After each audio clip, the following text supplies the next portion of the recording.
We're back. What's up, Meg? Heyo. How's it going? I don't know why I said that. I don't know. I liked it. I was like, hey, you're pumped. Maybe you're jacked up on sugar. Maybe that's what's going on here. And you have not read this episode, right?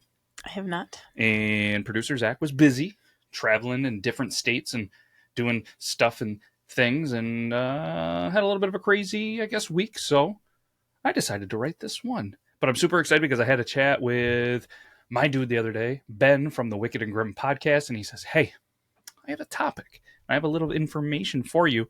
I feel like this would do fantastic for your podcast. So I ran with it. So make sure you guys check them out, the Wicked and Grim podcast. Super amazing. Just a duo husband and wife, kind of like we are, except for their true crime, and they're much better at it. They've been at it a long time, and they are a top 1% podcast in the entire world. So I'm gonna listen to some episodes with you about it. I think you'll truly enjoy it as well. So thanks again to them for that, and also check out the Deluxe Edition Network and the podcast of the month. It's February, everybody, so make sure you check out the podcast of the month, and you can check them out on the website deluxeedition.com, and it's Films and Firm and Friends Talking Nerdy. Check it out, Deluxe Edition Network.com. You know, it's kind of ironic, too, that he told us, but not like, I was going to say, you know what's cool about this? Because nothing is cool about this, but this incident happened February 7th of 2008, and this is February 5th, 2024. So it doesn't line up for like a 20th or 10th anniversary or anything like that, but it was pretty close to the day that this happened. So I thought it was a good time to release this episode. Yeah. What do you think? Should we do the thing? Do the thing. We'll try a quick little introduction, see if it actually works here. Sorry. Sometimes it comes out and it sounds like it's playing twice. Not really sure why, but you think we should try it? Sure. When? Now. Okay.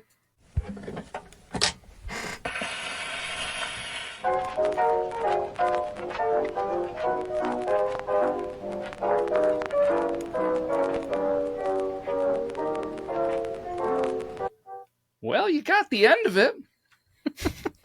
Maybe you got the whole thing. But either way, let's talk about this fateful day. Routine, just normal work day that took a kind of horrifying turn when a dust explosion rocked the Imperial Sugar Refinery. The incident not only claimed 14 lives, but also left 36 others with severe injuries, 14 of whom had serious and life-threatening burns.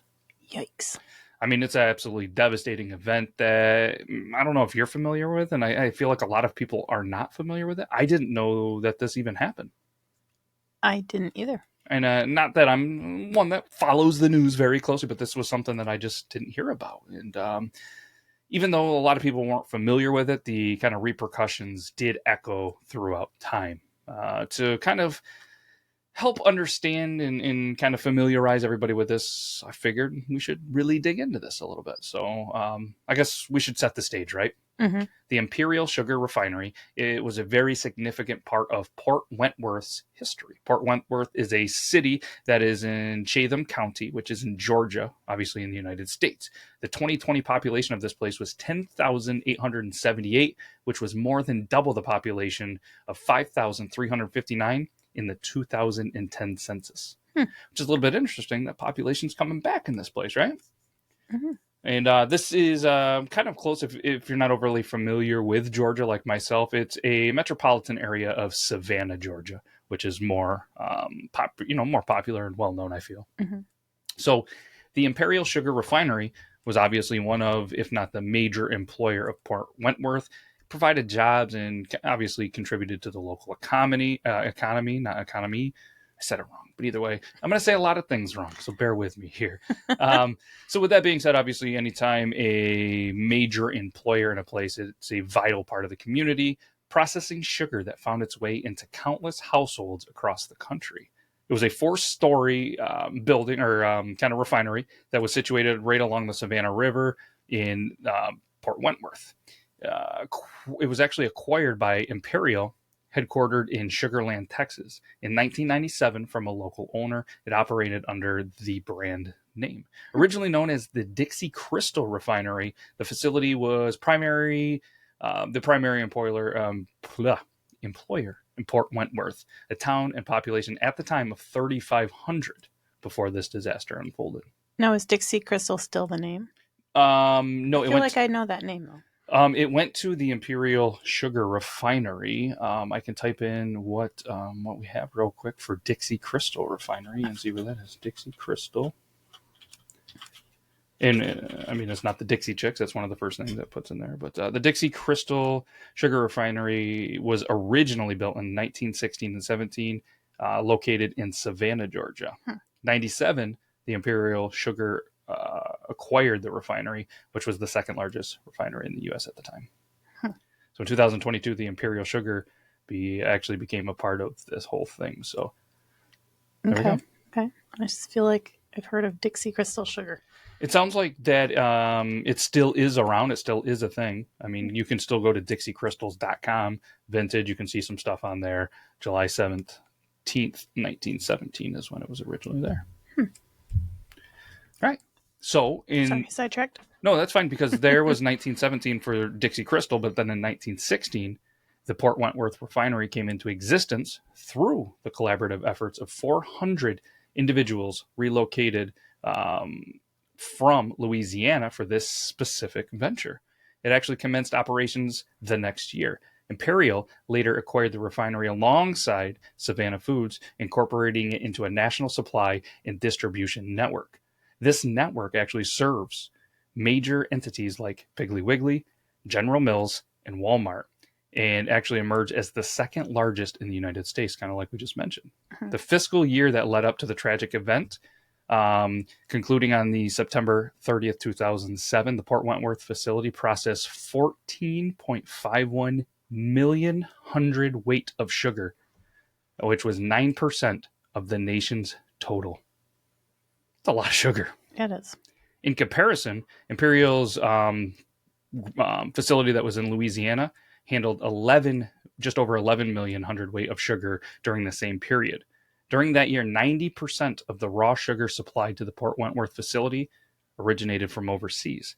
Imperial actually, they were anticipating a trend that they were going to have the vast majority of raw sugar expected to be sourced internationally in the year of the explosion. So bringing more in than having to bring it elsewhere. So leading up to the explosion, though, Imperial faced financial challenges. In the fiscal year concluding again in that 2007, September 30th, sales witnessed an 8% decline, accompanied by a 50% decrease in the company's profits and stock price. Imperial's last two annual reports before the explosion stated that any harm to Port Wentworth facility would significantly impact the company's business, financial condition, results of operations, and cash flows. Then in 2004, the Chemical Safety and Hazard Investigation Board, also known as the CSB, they conducted a comprehensive study on the risks associated with dust explosions, prompted by 3 fatal accidents the previous year. These accidents actually happened at the West Pharmaceutical Services explosion, which was in North Carolina, and actually resulted in 6 fatalities. The CTA Acoustics explosion in Kentucky had 7 fatalities, and the Hayes Lemers explosion that was in Indiana resulted in another fatality. So the CSB's investigation revealed that between 1980 and 2005, there were actually 281 explosions involved from the combustible dust that led to 119 deaths, 718 injuries. Isn't that wild? Mm-hmm. I mean, so many accidents, and obviously plants and facilities all over the place because of this combustible dust. Right. So in response to these findings, the CSB made several recommendations to the Occupational Safety and Health Administration, also known as OSHA. All right.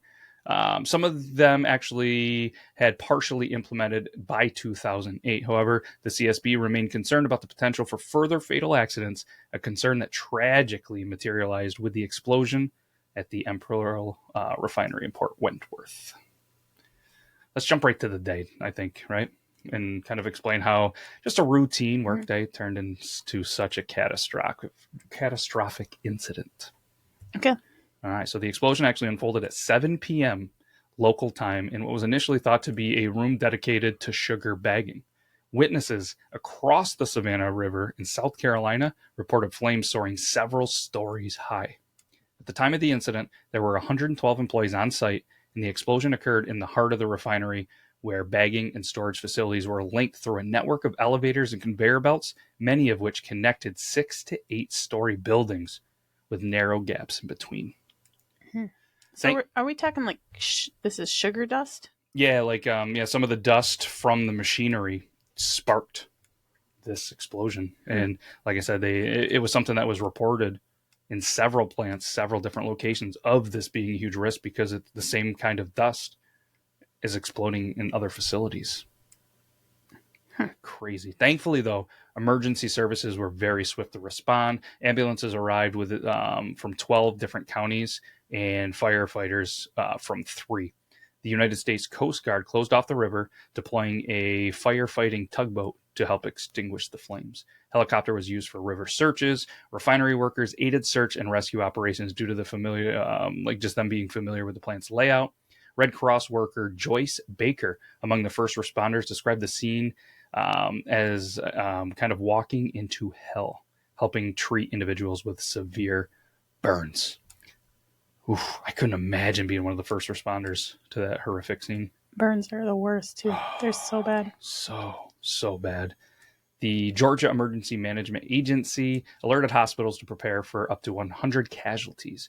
Victims ranging from 18 to 50 years old arrived to the nearby Memorial Health Hospital in varying conditions. Some had minor burns, while others had obviously critical injuries.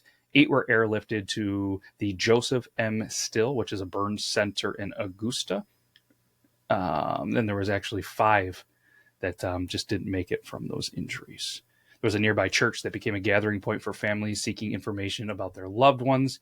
At the end of the day, 6 people were reported missing with no confirmed deaths overnight.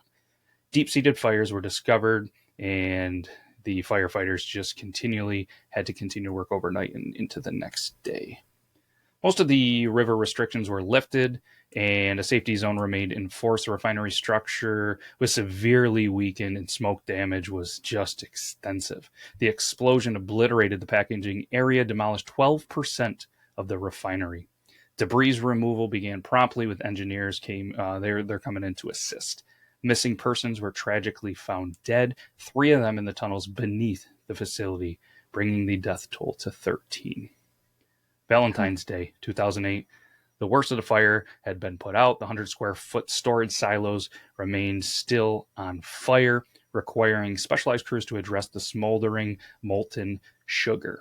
At this point, 7 bodies have been recovered, with an 8th person succumbing to injuries in the hospital. The incident marked the first major shutdown of U.S. sugar refinery since Hurricane Katrina forced the closure of the American Sugar Refining Incorporation, the Domino sugar plant in Louisiana. I don't know what that town or city is. That's a tough one to say. Chalmette?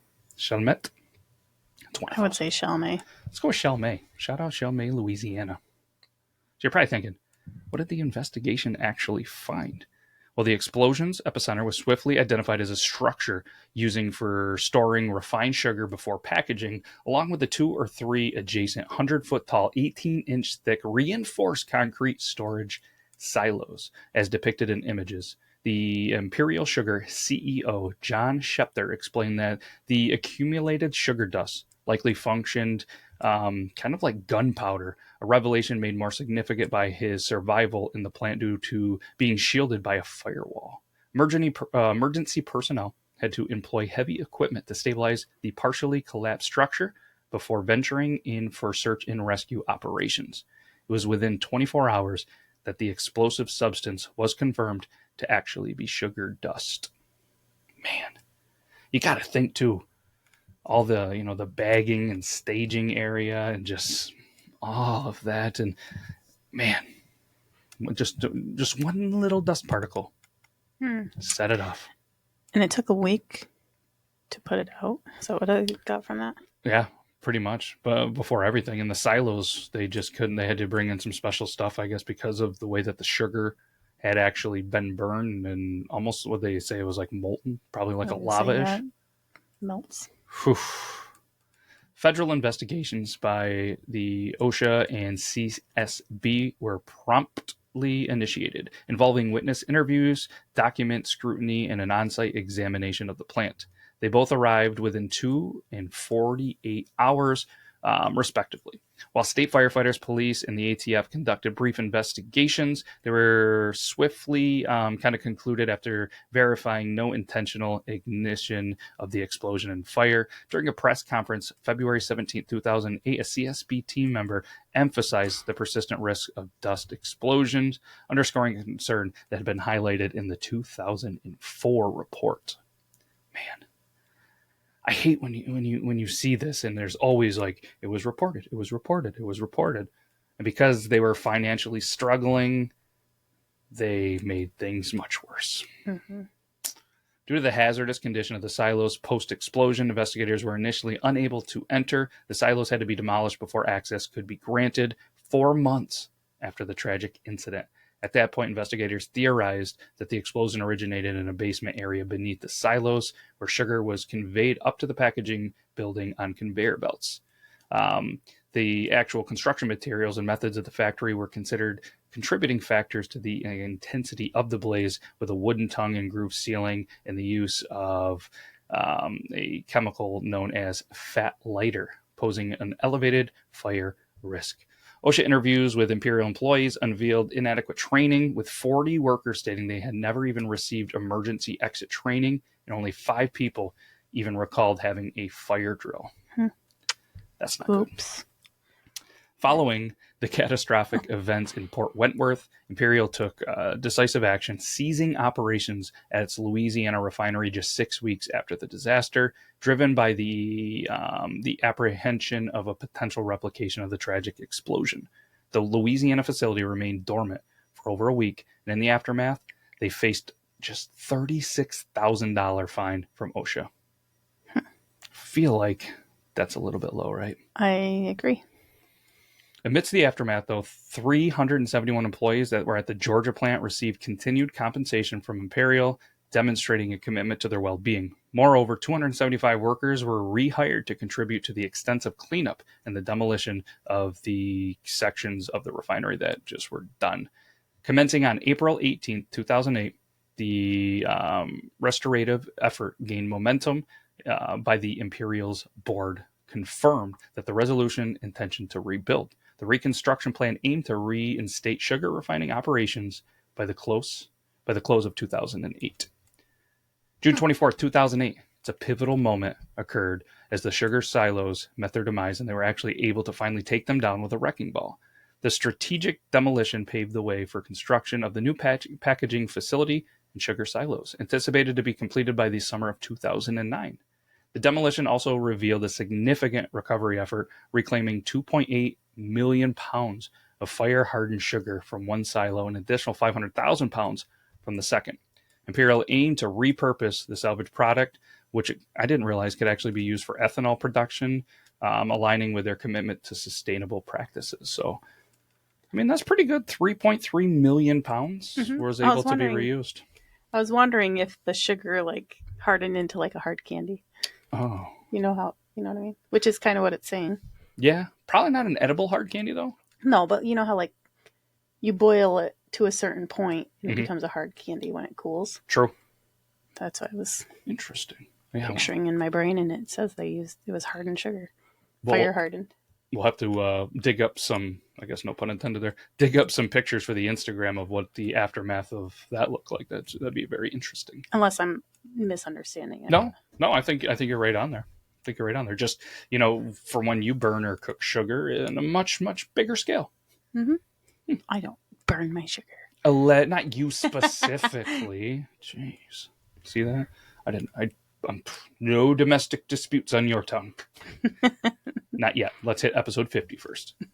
The financial toll of the disaster ended up being $15.5 million loss in the first quarter of 2008.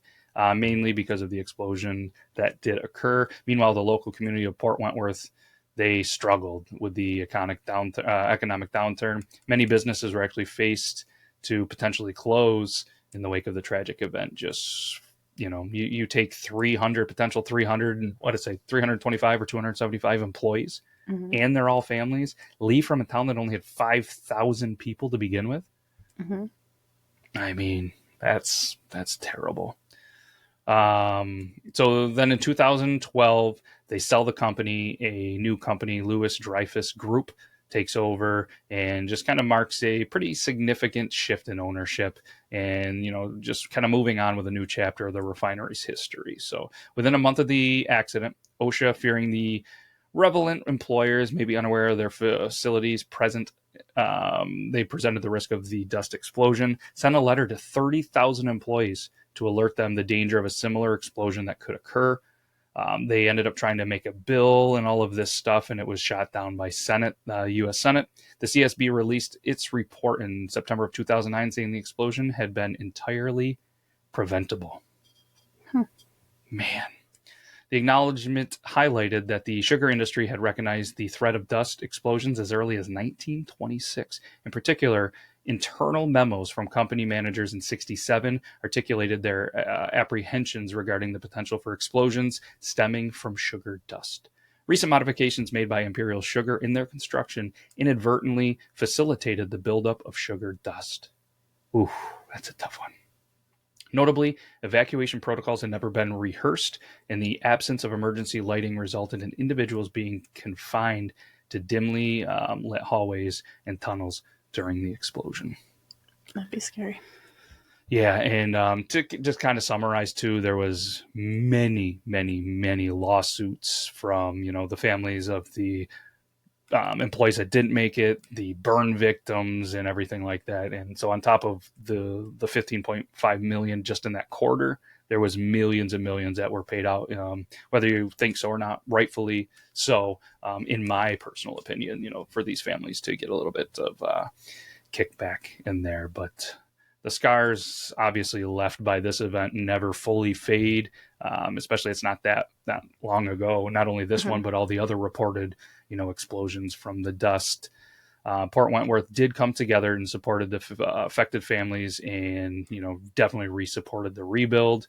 And it's just they continue to kind of reinforce the importance of industrial work safety, and it's just unfortunate. I mean, if you type in Port Wentworth to see maybe what else is going on, what you can do there, everything for Port Wentworth, even on the Wikipedia, is about this explosion. So, as we wrap up today's episode, it's crucial to remember the lives lost and the lessons learned from the Imperial Sugar Refinery explosion. And obviously, our thoughts will always go out to the families and community of Port Wentworth and other, terrible stuff that does happen on this podcast. So what do you think of this? I mean, you kind of nailed the building up of the hardened sugar. I just can't imagine. Yeah. I mean, the amount of panic, trying to, is it my loved one? Is it there heading to that local church, just seeing the news, seeing this? And I mean, we're from small areas, and, if anything, the community that you grew up with, you've seen some major employers go away, and the impact of not only the community, but the school districts, the businesses, many have had to come and go because there's just not enough to support it, It's a terrible thing. All right, should we do the quote? So how could that be prevented, do you think? Do you think it's like a ventilation system? I'd have to imagine, and this isn't up to par? Yeah, and what's crazy, too, that they said that the renovations that they recently did caused this. You would think that they would do renovations to prevent this. I would have to imagine, like you said, better ventilation, and I would think there has to be a better way to keep the equipment cleaner. You know what I mean? And maybe, like I said, and neither of us have ever worked, obviously, in a sugar refinery or kind of, this industry.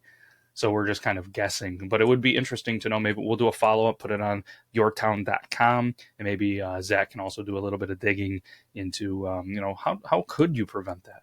I mean, I think sitting back, at least my initial thought is like, it can't be that hard with the right amount of money to do it. But if it's a little piece of dust, that's got to be a difficult thing that could spark and cause an explosion. That's happened at several plants.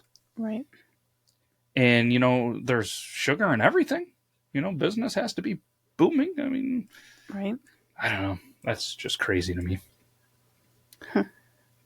Yeah, I don't know. You want to hit him with a quote? Sure. All right. Like sugar dissolving in water, sweetness spreads joy through life's bitter moments, leaving behind a delightful aftertaste. By an unknown Yeah, person. yeah, I did a bunch of quotes, and I was just like, can I get a quote about some sugar? And that's the one that came in, and it said unknown. So if you were the one that said that, thank you so much. And we will give you credit where credit is due. Speaking of that, let's hit up the sources. Wikipedia, as always, we love you. CSB.gov, WSAV.com, and NPR.org. So that was a bit of an explosive episode. Can't thank, obviously, Meg. Can't thank you. I know before we pressed record, I was telling you how much I really do enjoy this. I look forward to being able to record with you.